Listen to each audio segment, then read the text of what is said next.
본 방송에서 제공하는 투자 정보는 투자 판단에 대한 조언입니다. 방송에서 제공하는 주식의 가치, 가격 상승 및 가격 하락에 대해서는 방송사에서 보장하지 않습니다. 이 시각 헤드라인 뉴스입니다. 반도체, 석유화학 수출 호조에 힘입어 3분기 국내 기업 매출액이 두 자릿수 증가율을 기록했습니다. 전년 동기 대비 13.8%로 6년 6개월 만에 최고치로 영업이익률이 7년여 만에 가장 높은 수준으로 뛰어오르고 부채 비율은 통계 집계 이래 최저치를 기록하는 등 기업의 수익성과 안정성도 개선된 것으로 파악됐습니다.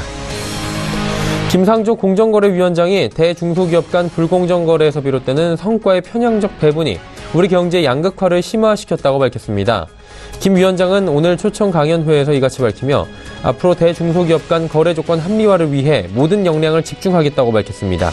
이를 위해 사업자 간 전속거래 완화, 2차 이하 협력업체 거래 조건 개선 등이 포함된 공정화 대책을 연내에 발표할 방침입니다. 오늘 한국블록체인협회준비위원회는 암호화폐 거래는 강화된 본인 확인을 거친 1인 1계좌로만 거래할 수 있도록 하며 신규 암호화폐의 상장은 유보하는 내용을 발표했습니다.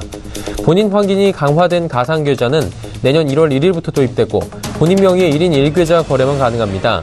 또한 암호화폐 거래소는 고유 재산과 고객 재산을 분리해서 보관, 관리해야 합니다. 암호화폐 거래소를 운영하는 회사는 20억 원 이상의 자기 자본을 보유토록 명시했습니다. SK그룹이 7천억 원의 규모의 유상증자를 통해 금호타이어를 인수하겠다는 제안을 주채권은행인 산업은행에 전달했다고 밝혔습니다. 또 기존 채권단의 차입금을 만기 연장하고 신규 자금을 지원해달라는 요청도 함께 제안했습니다. SK 측은 금호타이어 정상화의 최대 장애물인 중국 공장도 함께 사겠다는 의사도 밝혔습니다.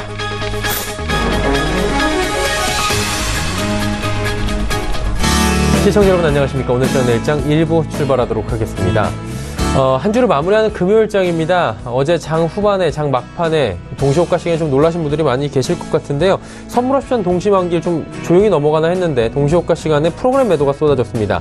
장이 갑작스럽게 좀 밀려내려온 모습을 보였는데 오늘은 그 충격에서 조금씩 벗어나고 있는 모습 보입니다. 장 초반에는 1%대 상승까지 보여주면서 그리고 어제 갑자기 낙폭이 있었던 KCC, 쌍용 양회 등의 종목들은 오늘 낙폭 모두 회복하는 모습들을 보였는데 정오로 지나면서 지수가 조금 지지부진한 흐름들을 보여주고 있습니다. 특히 전기전자업종 오늘도 고전하면서 지수 상단 맞고 있는데 전기전자업종을 제외하고 보면 시가총액 상위 종목들 대다수의 흐름들은 나쁘지 않습니다. 빨간불 양호하고요. 특히나 통신업종이 오늘 강세입니다. 미국에서 들려온 망중립성 정책 폐지 소식에 상승 흐름을 가져가는 건데 이에 따라서 우리 대한민국의 통신업종, 통신업계 지각 변동도 어쩌면 오는 것이 아니냐라는 이야기까지 나오고 있습니다. 코스닥 시장 보면 오늘도 하락 국면입니다. 시장을 주도하던 제약바이오 섹터가 오늘 주춤하다 보니 지수도 잘 가지 못하는 모습입니다. 엔터주만이 좀 오늘 선방하는 모습 보여주고 있는데요. 이번 한 주의 마무리 전략들 그리고 다음 한 주간의 주간 전략들 그리고 오늘 한 주간의 볼만한 종목들까지 알차게 오늘장 내일장에서 가져가 보시면 좋을 것 같습니다. 본 방송에서 제공해드리는 정보는 투자 판단에 대한 조언일 뿐입니다. 해당 주식의 가치와 또 수익률을 보장해드리지 않는다라는 점 참고하고 시청해주시면 감사하겠습니다. 코스피부터 만나보도록 하죠. 자, 코스피 지수입니다. 2483포인트대인데 일단 2480포인트는 지지를 받는데 그 이상 올라가지 못하고 지금 지지부진한 흐름, 요 정도 상단에서 지금 막혀있는 모습입니다. 일중 흐름 보시면 좀 더 이해가 쉬우신데 전강후약입니다. 장 초반에 2492포인트대까지 갭상승 출발을 했습니다. 하지만 이내 상승폭 내주면서 2476포인트대까지 내려왔다가 현재 포인트 2484포인트대까지 다시 반등에 성공하고 있고요. 한 1시경 이후부터는 그래도 지수가 조금씩 올라가고 있는 모습들을 보여줍니다. 수급 주체 만나보도록 하죠. 오늘도 외국인은 팝니다. 1,455억 원 그리고 개인도 1,896억 원 팝니다. 하지만 기관이 3,028억 원 어제 프로그램 매도를 기관에서 장 후반에 갑자기 던지긴 했었는데 오늘 다시 매수에 나섭니다. 2,086억 원 금융투자 쪽에서 사고요. 연기금이 79억 원 삽니다. 하지만 투신이 333억 원 순 매도하고 있다. 이 부분 지금 체크가 됩니다. 시가총액 상위 종목들의 흐름 살펴보도록 하죠. 삼성전자 지금 하락하고 있고요. SK하이닉스는 지금 반등에 성공했습니다. 76,400원대에서 거래가 됩니다. 소폭 상승이고요. 현대차가 오늘 152,500원대까지 그래도 2,000원 정도 상승 흐름 가져갑니다. 포스코도 강보합권보다 조금 더 올라가 있는 모습입니다. 다음 살펴보도록 하죠. LG화학부터 삼성생명까지 모두 오름세고요. 자동차 관련주들은 오늘 괜찮고 화학 관련주들도 괜찮습니다. 그리고 금융주들 연일 상승세 이어갑니다. 일단은 미 금리가 상승이 됐고요. 우리 금리도 올해 마지막 상승이 있었습니다. 그러다 보니 내년도에 금리가 또 세 차례 점도표상으로 인상이 되고 그렇다면 우리 시장의 금융주들도 좋을 것이다 라는 기대감에 62,200원대까지 KB금융은 올라갑니다. 다음 살펴보도록 하죠. 한국전력도 상승합니다. 39,000원 부근까지 지금 가고 있고요. 삼성물산 13만원 지지받습니다. 삼성바이오로직스, 신한지주, SK텔레콤 올라가고 있습니다. SK텔레콤 역시 오늘 상승폭은 조금 줄어들긴 했는데 통신업종 오늘 좋습니다. 코스닥 시장 살펴보도록 하죠. 코스닥 시장은 769.14포인트, 낙폭을 많이 회복하는 모습 코스닥 시장 보여주고 있습니다. 0.16% 하락하는데 일중으로 살펴보도록 하죠. 자, 일중으로 보시면 774포인트대까지 장초반에 올라갔던 코스닥 지수가 766포인트대까지 1시 이후에 빠지기도 했습니다. 하락 반전했다가 현재는 다시 상승 쪽으로 가닥을 잡고 올라가려고 하는데 일단은 770포인트 상단에 살짝 막혀있는 모습 보여주고 있습니다. 수급 주체 만나보도록 하죠. 개인만 팝니다. 개인이 486억 원 팔고 기관, 외국인 사는데요. 기관이 194억 원, 외국인이 387억 원 순매수하고 있습니다. 시가총액 상위 종목들 살펴보도록 하죠. 셀트리온과 신라젠과 CJ-ENM은 올라갑니다. 특히나 CJ-ENM 오늘 엔터주들이 그나마 선방하는데요. CJ-ENM이 9만원대 다시 돌파합니다. 셀트리온 헬스케어 연일 상승 흐름들을 가져갔었는데 오늘은 2.55% 내려가고 티슈진도 1%대의 하락입니다. 6위부터 10위입니다. 노엔, 메디톡스 올라가고요. 포스코캠텍 오늘 전기차 관련주들 상승합니다. 3.75% 올라갑니다. 하지만 펄어비스가 2.39% 빠지고 바이로메드도 1% 내외의 낙폭이 보여지고 있습니다. 다음 살펴보도록 할까요? 파라다이스와 셀트리온제약, 코미팜 올라갑니다. 파라다이스가 1.58% 올라가고 슈젤, SK머티리얼즈 하락합니다. 이제 원달러 환율의 흐름 살펴보도록 하죠. 원달러 환율은 지금 보합권 수준입니다. 1,090원에서 거래가 되고 있는 상황입니다. 국내 양시장 여기까지 살펴보도록 하죠.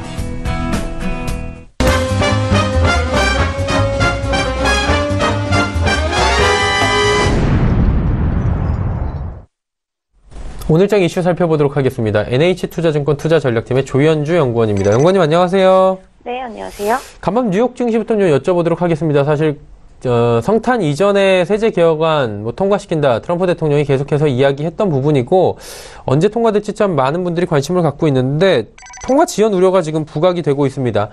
의원들 중에서 세제안에 대해서 이렇다 할 의견을 아직 정하지 못한 부분이 있는 것 같은데 이 부분은 어떻게 봐야 되는 겁니까? 네, 일단 다음 주 가장 큰 이슈일 것 같고 또 오늘 새벽 글로벌 선두 시장에 영향을 가장 많이 끼친 이벤트가 바로 이 미국 세제개혁 법안인 것 같습니다. 어제 글로벌 선두시장 조정을 받았는데요. 그 이유는 이 미국 세제개혁 법안이 통과가 안 될 수 있다라는 우려가 좀 작용을 했고요. 그 중에서 이제 마크 루비오 상원 의원 이 반대 의사를 결정을 했습니다. 그리고 마이클 리 의원 같은 경우는 여전히 아직 결정하지 못했다라고 불확실성을 좀 제시를 했고요. 그렇다 보니까 이제 세제개혁 법안이 통과될 수 있을지에 대한 우려가 확대되고 있는데요. 마크 루비오 상원 의원 같은 경우는 그 차일드 텍스 크레딧을 조금 더 크게 보장을 하면 좀 지지를 하겠다라고 얘기를 했습니다. 사실 이 차일드 텍스 크레딧 부분은 어떻게 보면 정치적인 쇼맨십의 일종이라고 볼 수가 있거든요. 이 크레딧을 좀 넓혀서 지지층을 좀 확보하겠다라는 자기가 주장을 했다. 이런 부분들을 좀 알려주고 싶었던 게 있었던 것 같고요. 그리고 현재 지금 52명의 공화당 상원 의원이 있는데 2명의 반대까지는 수용이 가능하기 때문에 아직까지는 그렇게 좀 우려할 만큼은 아니다. 그래서 저희는 여전히 이 세법 개정안의 통과 가능성, 크리스마스 이전에 좀 가능하다라고 보고 있기 때문에 미국 증시의 그런 조정 압력은 그렇게 크지는 않다라고 판단하고 있습니다. 미국 쪽 한번 여쭤봤고요. 우리 증시도 이슈가 있을 것 같습니다. 우리 시장은 어떤 이슈들이 지금 자리 잡고 있습니까? 네, 일단 오늘 대표지수 변경 이벤트가 있는데요. 코스피 200의 유동 비율 변경이 있고요. 또 코스닥 150의 정기 변경이 진행이 되었습니다.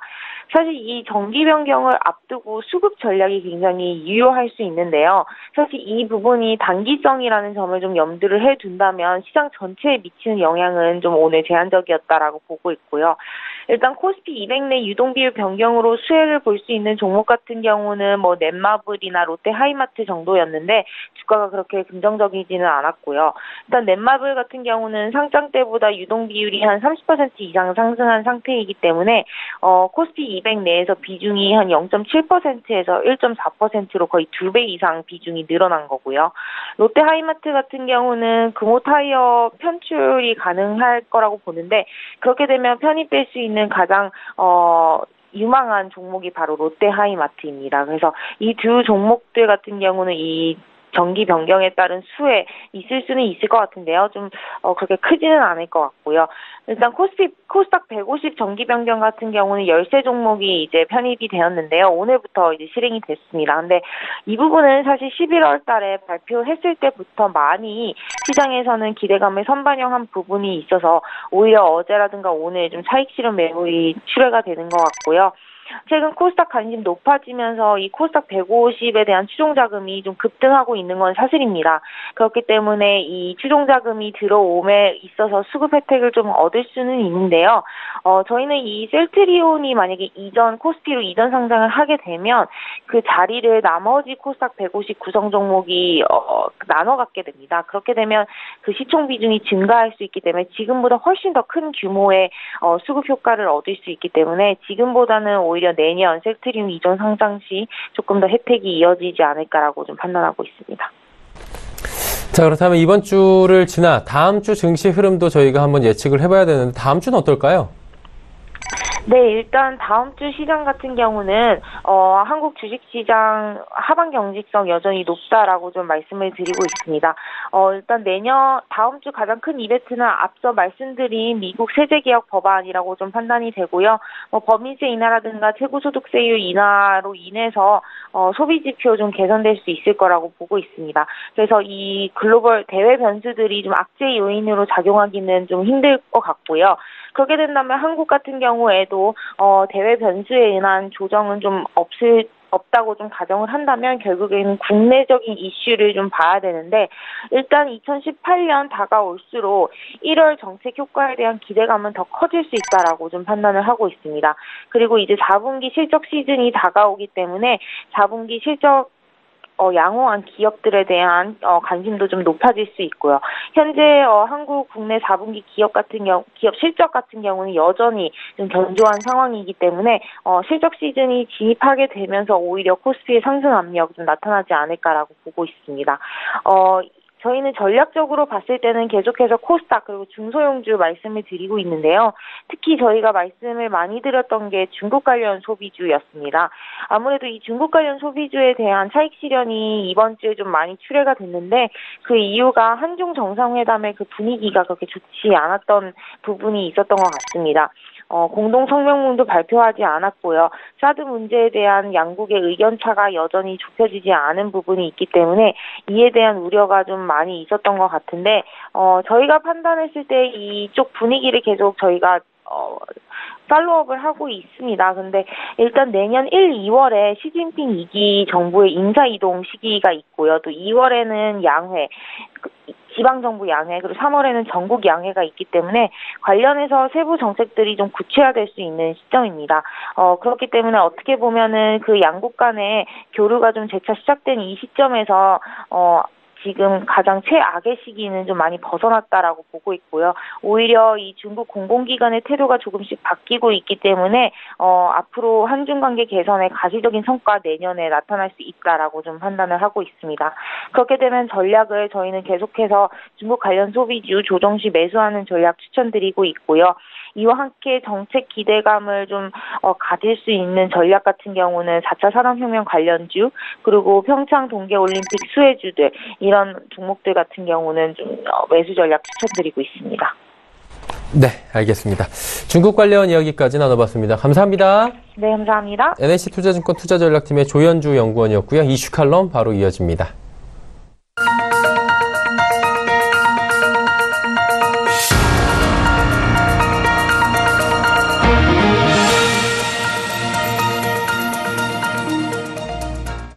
마켓 리더들과 함께하는 시간 이슈 칼럼 시간입니다. 오늘은 미중산업경제연구소 조용찬 소장과 함께합니다. 소장님 안녕하세요. 예, 안녕하십니까. 일단은 문재인 대통령 중국 방문 그리고 정상회담부터 한번 여쭤보도록 하겠습니다. 어제 한중 정상회담이 있었고요. 일단은 역대급 최대 규모로 지금 경제사절단이 대기업 총수들이 지금 굉장히 많은 분들이 함께한 걸로 알고 있는데 성과를 어떻게 괜찮다고 보십니까? 네, 제가 볼 때는 그 중국과 관련된 그 경제적 이슈들이 상당히 많이 부각이 될 수밖에 없었는데요. 중국 같은 경우는 투트랙 전략을 쓰고 있죠. 경제나 통상 부분은 뜨겁지만 안보나 외교 측면에서는 어느 정도 거리를 두는 그런 모습이 이번에 뚜렷하게 나타났는데요. 우리가 중국의 삼성 반도체 그리고 LG 디스플레이 쪽에서 워낙 묵직한 선물을 가져가다 보니까 중국도 빈손으로 사절단을 돌려보내지는 않았습니다. 다양한 민간 부분의 MOU들이 체결이 됐는데요. 바이오 쪽과 관련된 3건의 MOU가 있었고요.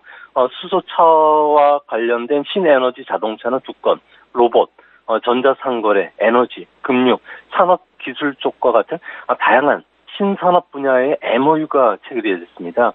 여기에다가 전통적인 그 협력 분야라고 할 수 있는 섬유 의료, 가전기계 쪽에서도 MOU가 체결이 됐는데요. 모두 민간 부분에서만 어저께까지 19개 MOU가 체결됐고요.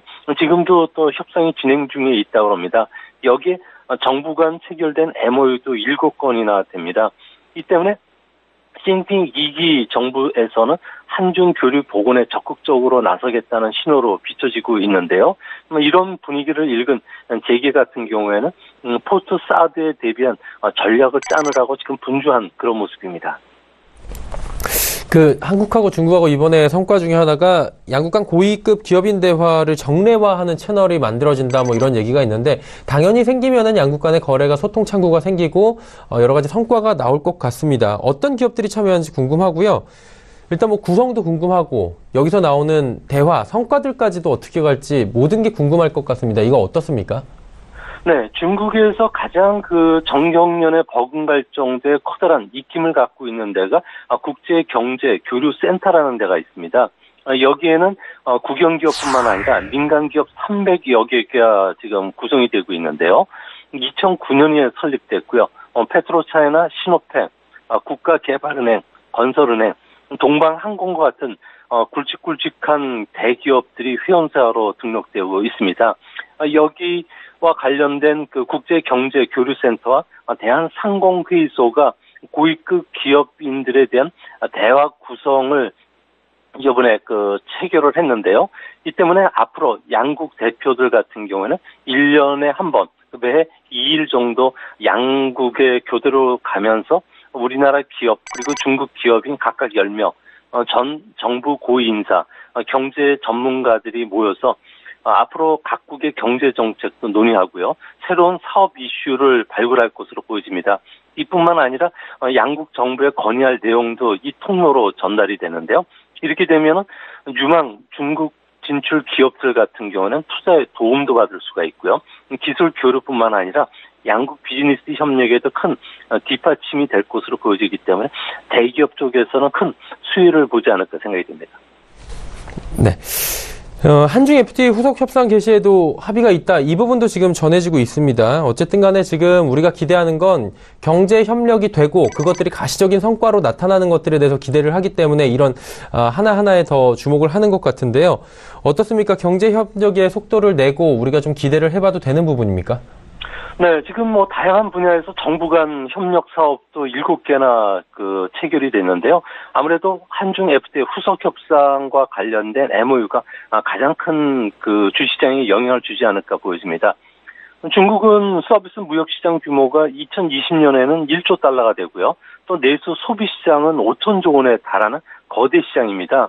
현재 155개 서비스 분야만 중에서 10개만 지금 개방이 되고 있는데요. 앞으로 많은 부분에서 서비스 시장이 더 열리게 되는데요. 이렇게 되면 우리가 직접적인 수혜를 입는 업종은 아무래도 K커피, K푸드, 신선식품과 관련된 콜드체인 유통 시스템이 중국 시장에 제일 먼저 들어갈 것으로 보여지고요.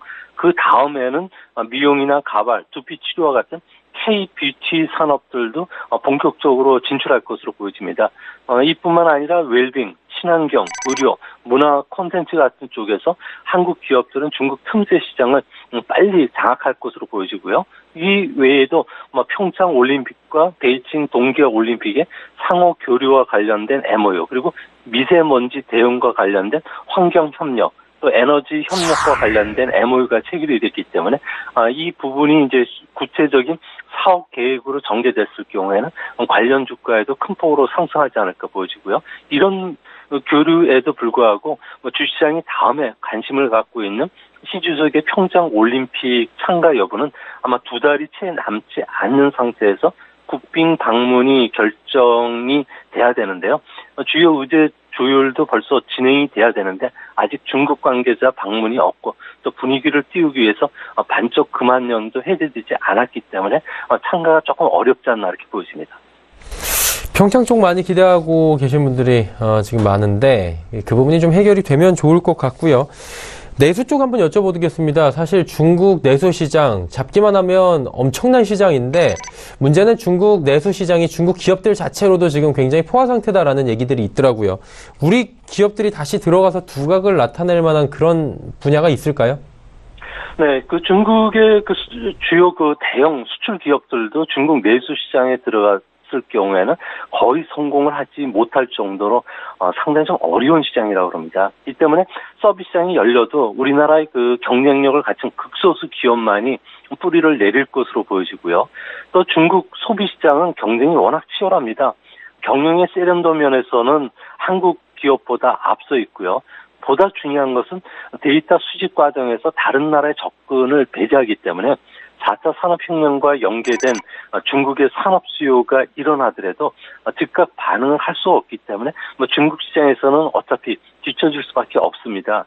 또한 중국 기업들은 우리보다 혁신적이고 또 적극적입니다. 위험을 두려워하지 않는 기업들이 많고 그러다 보니까 미래 개척하는 자세도 우리보다 앞서 있다는 점은 우리 기업들이 좀 어려움에 처하지 않을까 보여집니다.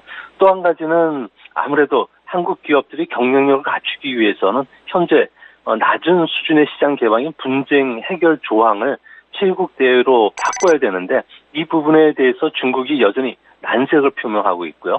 또 제조기업들이 중국에 들어가서 영업을 하려면 제품만 파는 게 아니라 필요한 애프터 서비스 규제도 낮춰져야 되는데 이 부분도 협상과 관련해서 좀 난항을 겪을 것으로 보여집니다.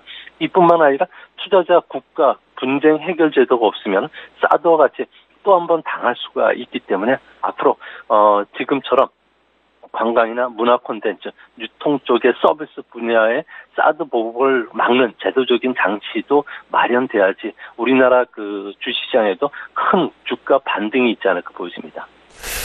지금 이제 문재인 대통령 방중에 맞춰서 가장 신경 쓰는 부분 여러 가지가 있고 다 신경을 쓰고 계시겠지만 적극적인 시장 공략이 패션, 화장품, 게임, 관광 특히나 많이 지금 단절이 돼 있는 그 부분인 것 같아요. 그러다 보니까 방중사절단에 포함된 대기업 총수들이 있지 않습니까? 그 기업들의 주가가 지금 선반영돼서 오르고 있는 곳들도 있다고 하고요. 관련 기업들에 대한 추가 성장 기대감도 있다고 하는데 좀 섣부른 판단일까요? 아니면 이 부분이 좀 긍정적으로 앞으로도 시너지가 나올까요? 아무래도 사드 이후의 체제에 대해서 지금 준비를 좀 많이 하고 있는데요. 게임 업체들 같은 경우에는 지난 3월 이후로는 게임 허가서인 판호를 획득한 한국 게임이 없습니다. 사회주의 사상이라든지 청소년 보호 빌미로 해서 한국 기업들의 진입 장벽을 높였기 때문에 그런데요.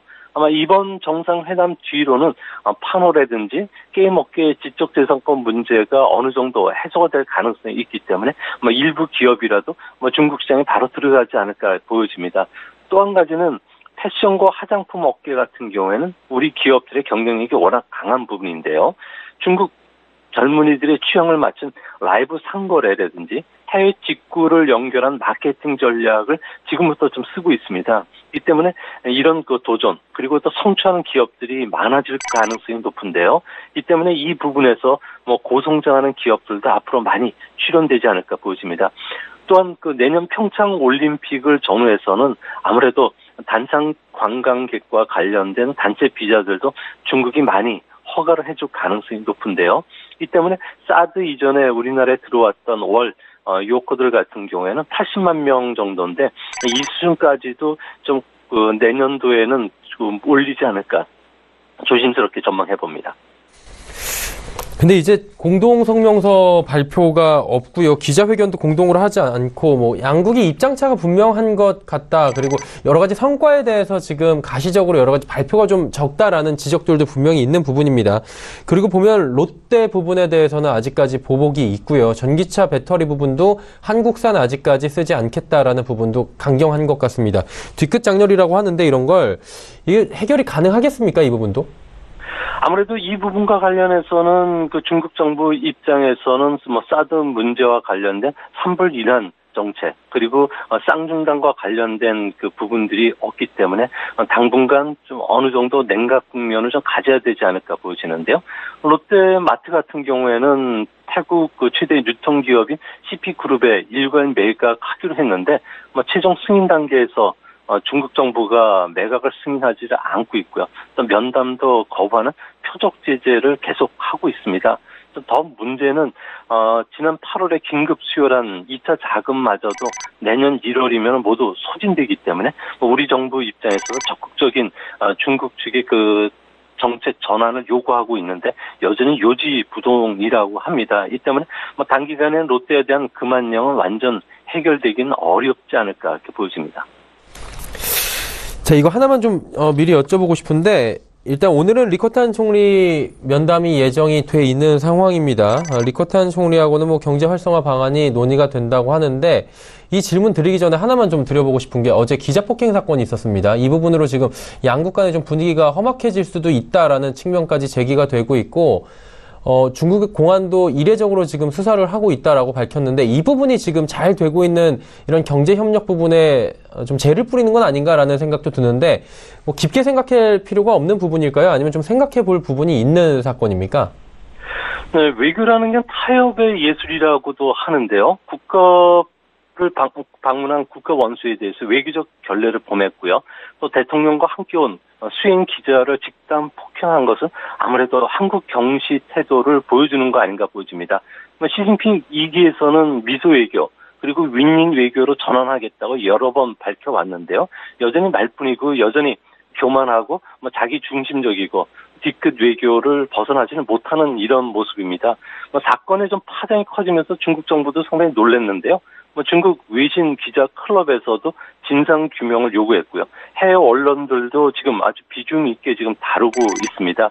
앞으로 이 문제와 관련해서는 정부가 소극적으로 대처를 했을 경우에는 기자 이전에 인간에 대한 모욕 행위에 눈 감는다는 그 비난을 받을 수가 있고요. 또 국민 감정에 골이 깊어지면은 불과 2개월밖에 남지 않는 평창 동계 올림픽에서까지 협중론이 확산되기 때문에 중국과 우리 정부가 아마 적극적으로 대처를 하고 어느 정도 그 양국의 합의하에 결과를 좀 도출하기 때문에 주시장에는 큰 영향을 끼치지는 않을 것으로 보여집니다. 예, 경제 상황은 둘째치고 정치적으로 좀 파장이 있지 않을까라고 지금 많은 분들이 우려하고 계신데, 마지막으로 좀 간단하게 여쭙겠습니다. 리커창 총리하고 만나는데, 사실 리커창 총리가 중국 경제를 좀, 총괄한다라고 봐도 과언이 아니라고 하더라고요. 좀 구체적인 내용들이 나올 수 있겠습니까? 네, 아무래도 이번에 그 만남은 그 필리핀 마닐라의 그 아세안 플러스 3 정상회담 이후 두 번째인데요. 그 당시에 그 사드와 관련된 이슈들을 주요 논의는 하지 않았습니다. 이번에는 아무래도 리커창 총리하고의 한중 경제, 통상, 문화, 인적 교류와 관련된 협력을 요청할 것으로 보이시는데요. 이 때문에 롯데처럼 사드 제재로 어려움을 겪고 있는 기업들의 애로사항도 전달할 것으로 알려지고 있습니다. 사드 부지 제공의 원죄 타겟이 됐던 롯데를 비롯해서 LG 디스플레이 그 8.5세대 OLED 생산과 관련된 합작 법인의 투자 승인도 이야기될 것으로 보여지고요. 또 한국산 배터리를 탑재한 차량에 대한 보조금 지급 대상 그리고 현대 자동차에 대한 또 불매 운동들도 어느 정도 이야기가 될 것으로 보여지기 때문에 중국 측도 전향적인 자세로 나올 가능성이 있다는 점에서 관련 주가도 좀 유심 있게 보셔야 되지 않을까 생각이 듭니다. 네, 알겠습니다. 오늘 말씀 여기까지 듣도록 하겠습니다. 고맙습니다. 예, 감사합니다. 미중산업경제연구소 조용찬 소장과 이야기 나눠봤습니다.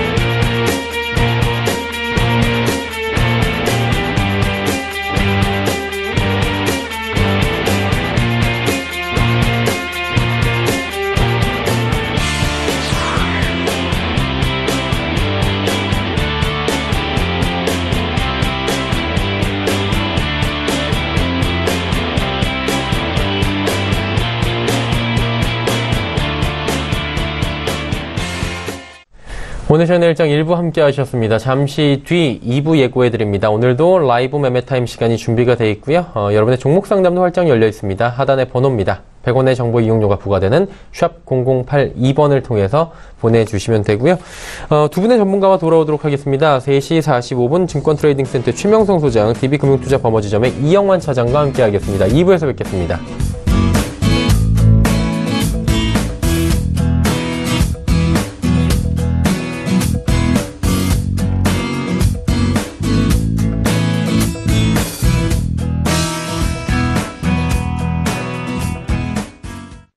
본 방송에서 제공하는 투자 정보는 투자 판단에 대한 조언입니다.